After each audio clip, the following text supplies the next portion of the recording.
station that's on your side. This is News 12 at 6 o'clock. A COVID vaccine every 2 minutes. That's the goal at one of Georgia's new mass vaccination sites. We'll show you how to sign up. And an unstable crane outside an Atlanta high-rise threatens to fall. We're tracking the rush to keep people safe. But first, we're here. We are finally here, and we want to take a moment to say welcome to our new studio. And I definitely think I can speak for the whole team when I say this moment is a long time coming. Absolutely, and we are thrilled to be here on your side, bringing you local news for the first show from 1226 Gray Way. But we do begin tonight with South Carolina's newly passed heartbeat bill. It's facing legal action after Governor McMaster signed it Thursday. Georgia's heartbeat bill, signed by Governor Kemp in 2019, faced a similar response. Our Celeste Springer shows us where they both sit today and what the legal action looks like. Immediately after Governor McMaster signed South Carolina's heartbeat abortion bill, Planned Parenthood filed a lawsuit. But South Carolina conservatives are hopeful this could still be their avenue to get Roe v. Wade overturned on the national level.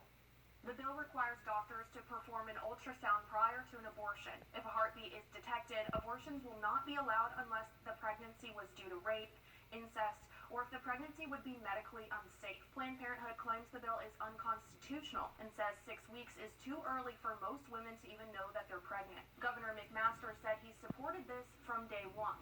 It is a duty that we share as Americans and South Carolinians to protect life above all else.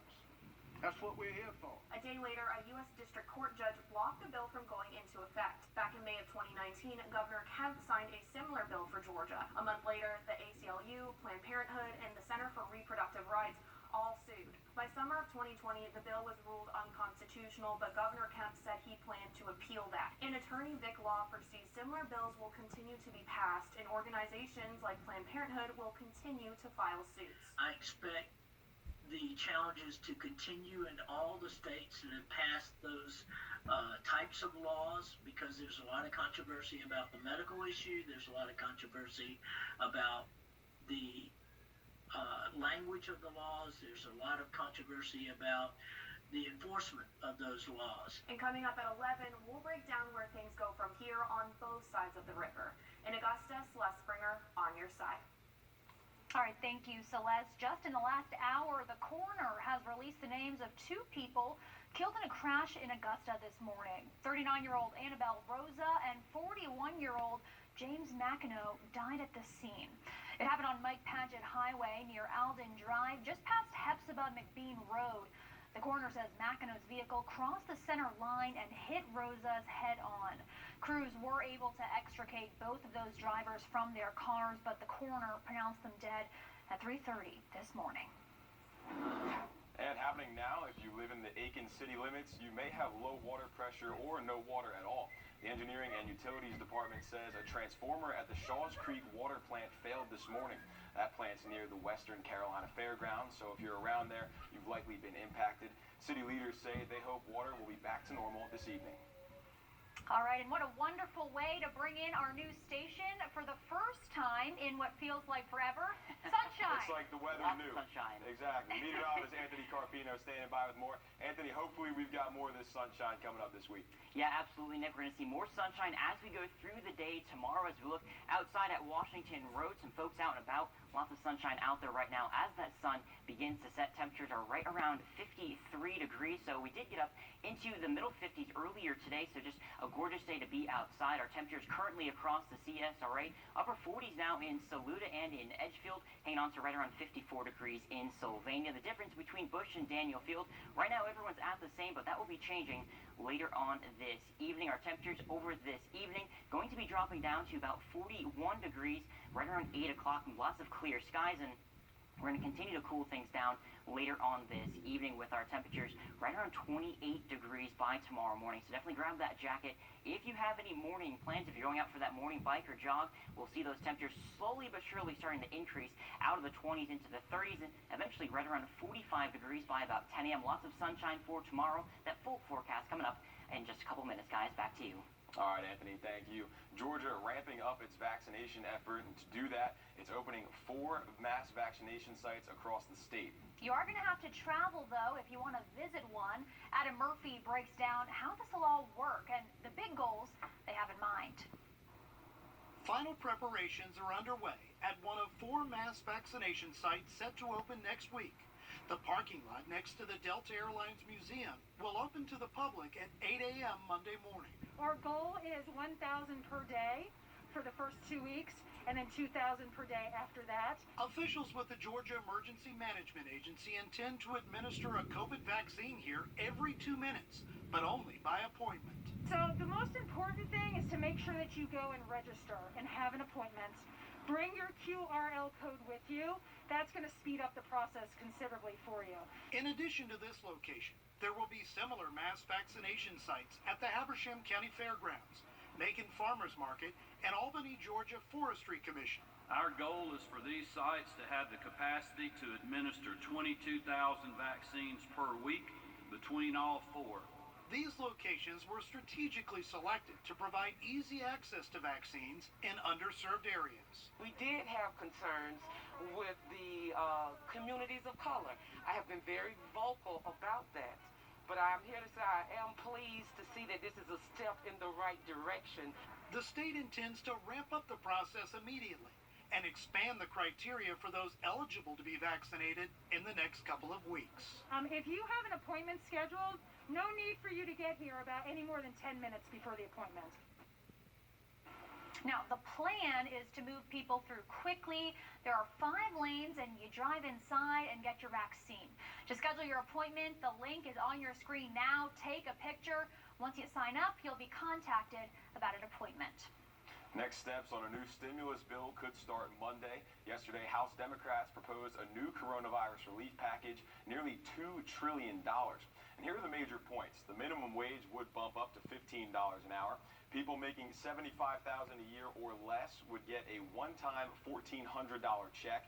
Federal unemployment benefits would go up to $400 a week, and there's also also money for small businesses and schools. The House could vote on this in the coming week. Help is also available for people in South Carolina struggling to pay their rent or mortgage because of COVID. It's called SC Stays. It opened on Thursday. If you qualify, you could get up to $7,500 for 6 months to pay future or back rent. This is the website. The link and phone number are on your screen right there. And if you think you might qualify, fill out an application because SC Stays is only open until the money runs out. There's a new place for people in Augusta to have a warm bed. This week, the May Park Community Center opened up as a warming center as part of Augusta's plan to address the issue of people not having homes. May Park opened Thursday and will stay open until Tuesday. This is the first of what Augusta commissioners hope are larger plans to help get people back on their feet. They want to work towards a shelter with job training, baggage storage, and mailboxes. Governor Brian Kemp is cracked an aggravated misdemeanor. The governor's version of the bill makes it a felony for habitual offenders. Crews in Atlanta working around the clock to stabilize this crane, which has been hanging outside a multi-million-dollar high-rise in Atlanta since Friday. Atlanta Fire and Rescue says West Peachtree Street is shut down, and they've evacuated nearby buildings. Now, they say it happened during a mechanical failure while construction workers were taking down the crane. The operator was able to get out safely, but the crane is in danger of falling. Power is coming back on in Texas. Now fresh water is the problem. We look at the latest to get Texas back to normal and whether those massive power problems could happen here. Anthony. As we continue on through this evening, we're going to see clear skies and staying nice and sunny for your Sunday. That full forecast coming up just after the break. Sports and more in Evans. If 2020 has taught us anything, it's that anything can and will happen. Not unlike the weather here in the CSRA. That's why it's so important to the team and me that we make sure you're prepared for whatever the weather may throw your way. On the air, on your phone, on your side. For the first time in several days, temperatures are finally above freezing in Texas. But take a look. This was the line in Houston yesterday to get fresh water. The power situation finally getting better, but now water is the problem. 15 million people have had some sort of water problem because of broken pipes. We started harvesting snow because we had also lost water at that point, harvesting snow for toilet water. 11-year-old boy outside of Houston also died this week after another cold night with no power in his home. President Biden declaring Texas a major disaster area yesterday, which means they can get federal money for help. Some parts of the state could have water back to normal on Monday. And the extreme weather is blamed for the deaths of at least 69 people so far. And you may be wondering, would the same thing happen here if severe storms like that came to Georgia? Bria Bolden tells us why Georgians should not be worried and explains why the state is well prepared. As winter storms ravage southern parts of the U.S., Georgia Public Service Commissioner Bubba McDonald says he doesn't foresee Georgians being without electricity, gas, and water for days. Well, anything's possible. Probable not. He says that's because the state has a diverse system for making electricity. Well, 50% coal, well, 20% nuclear, and in a couple of years will be 40% nuclear. We have 20% combined cycle natural gas and 10% in renewables. McDonald also says it's regulated by the Public Service Commission, and he adds some money from your Georgia Power bill helps maintain those efforts. Georgia's power grid lies within the Eastern Interconnect, as well as many other states along the East Coast and in the middle parts of the United States. It gives Georgia the ability to share energy with those states and them with us. However, some Southern leaders want to take a deeper dive into their own state's power grids after seeing the damage winter storms have caused this week. To that point, Commissioner McDonald says Georgia's energy transmission systems are constantly maintained. He believes other states should be doing the same thing. That should have been done all the time. You maintain that system. You don't wait till there's some catastrophe to find out that your system is broke. As we continue to move through the winter season, McDonald says Georgia Power employees are prepared to assist for a winter storm, and the state is in good shape. All right, so some good news there. That was Bria Bolden reporting. Georgia Power says more than 300 of their power line workers have gone to Mississippi to help restore the power there. All right, we want to bring in our meteorologist, Anthony Carpino here. Anthony, it's good to hear the state is prepared for weather like that. Yep. Luckily, though, we're not seeing it right now. No, we saw lots of sunshine today, and we're going to see more of that as we go through the day tomorrow. Look at the visible satellite. Earlier this afternoon, right around noontime, seeing lots of sunny skies, but all of this white that you see on the map here, that isn't cloud cover. That's actually snowfall. So northern half of Mississippi and parts of Alabama, they have snow on the ground right now, and even portions of Louisiana and Texas, Oklahoma, they're all seeing that snowfall on the ground. Doppler max radar nice and dry over the southeast, and we're going to stay dry as we continue on through the rest of our weekend. Look outside. Downtown Augusta is showing our temperatures right around 53 degrees, our dew points into the teens, so we are seeing some very dry air out there this evening, and we're going to hold on to that as we go through the day tomorrow. So more sunshine to be expected. Our temperatures right now about 53 again here in Augusta. A little bit cooler as you go north of I-20 into the upper 40s in places like Saluda, Edgefield, 48 degrees there, 54 as you're heading out the door in Sylvania. And as we continue on through this evening, it is going to be a chilly night, so make sure to grab that jacket. Our temperatures dropping down to the upper 20s and low 30s across the CS. Or I do think Sylvania, you'll be a little bit warmer than 27 degrees, most likely right around 30 by tomorrow morning. So if you are going outdoors, we are going to be seeing some cooler temperatures for the first half of the morning, working its way up to about 38 to 45 degrees as we get closer to about 9, 10 o'clock into the morning. Highs tomorrow a little bit warmer than today, into the upper 50s and maybe even 60 degrees in some of our southern counties, staying to the mid 50s as you go north of I-20, about 54 in Saluda. The good news is, over the next few days, we are going to be continuing to warm up those temperatures. 62 on Monday, and we're going to be warming all the way to the upper 60s and near 7 degrees as we go through the day on Thursday, and we'll likely stay above average as we get through the last week of February and into the first week of March. About a 50% chance that we can see some above average temperatures. As we continue on through this weekend, we'll notice a chance for some more clouds starting to build in Sunday night into Monday, and that's when we do have the next chance for some showers through the day on Monday. Over the next 7 days, we can expect some temperatures to slowly be working back up to about 65 degrees on Tuesday and continue to warm as we go through the day on Wednesday, even on Thursday, right around 70 degrees, and then cooling back down a little bit more as we go through next week. And our next round of rain on Monday, about a 70% chance, only looking like to accumulate maybe a couple tenths of an inch. So no flooding or severe weather concerns as we go through the day on Monday. Guys, we'll send things back to you. All right, thanks, Anthony. Well, could this be the best therapy dog on the planet? Find out what made Max the Miracle Dog worthy of an Order of Merit. Follow News 1226 on Twitter to keep informed with the latest happening near you. Okay, so everyone thinks that their dog is the best dog, but has yours actually won an award? This is Max the Miracle Dog. You may know him from his Facebook page. His owner started posting live videos of their walks in the UK countryside during the COVID lockdown. Well, Max is getting the PDSA Order of Merit, and that awards animals that show an outstanding contribution to society.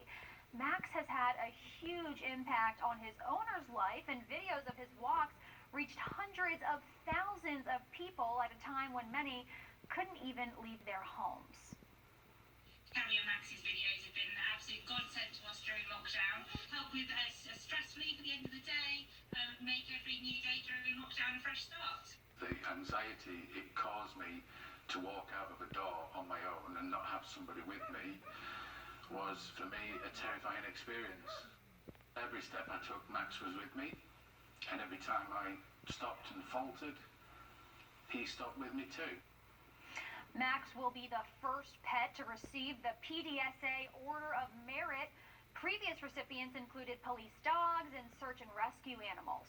We love our pets every day of the year, but today is National Love Your Pet Day, so if you have an excuse to spoil them a little bit more, it was also a good day to find a new pet to love. Today, the Aiken County Animal Shelter had their Ditch Your Date Adopt a Dog event. It was supposed to be last Saturday for Valentine's Day, but they had to reschedule because of rain. People were able to adopt a dog for just $35 or a cat for just $10. The shelter says as they try to get more animals adopted, they also need more volunteers. Since COVID, many of our volunteers have stayed away, which is understandable, but we can certainly use more volunteers to come and help walk the dogs. They also say they need fosters for animals, so if you want to help out, you can go to the website that you see there on your screen, fotisaiken.org. All right, we just love this story. A man from Georgia who made it on one of the most popular singing shows in the world is sharing his story. Willie Spence grew up in Douglas, about 3 hours from Augusta in South Georgia. He's performed in theaters and churches, but he says the most important performance of his career was auditioning for American Idol, and he says it was just like he imagined. You get what you see, and I feel like it is. It was, the emotions were there, everything was real. We didn't know what we was walking into. We really had to walk through those doors in front of the judges. So I feel like the emotions and everything of the show is real. We can't wait to see him. Willie Spence's episode airs tomorrow at 8 p.m. Well, coming up next in sports, USC Aiken looks for their third straight win. Plus, Augusta softball back on the diamond. That's up after the break. 8-4, tied for third in the conference. Also, a big congrats to Dick Metris at AU for career win number 500. The Jags beat Lander today, 99-97 in double overtime. We'll have that and much more coming up at 11 o'clock. Anthony. All right, Nick, as you're heading out the door this evening, make sure to grab that jacket. Our temperatures going to be quickly falling into the 30s and eventually the upper 20s as we go through tomorrow morning. As you're heading out the door tomorrow, we'll see those temperatures eventually warming back up into the mid-30s and eventually mid-40s as we get closer to 10 a.m. Highs tomorrow right around 58 to near 60 degrees here in Augusta. We'll definitely get to that 60 mark just south of our region, right around 60 in Swainsboro. So as we continue over the next few hours, nice and clear, but we're going to watch a chance for some clouds building in as we go through Sunday night in through early Monday morning.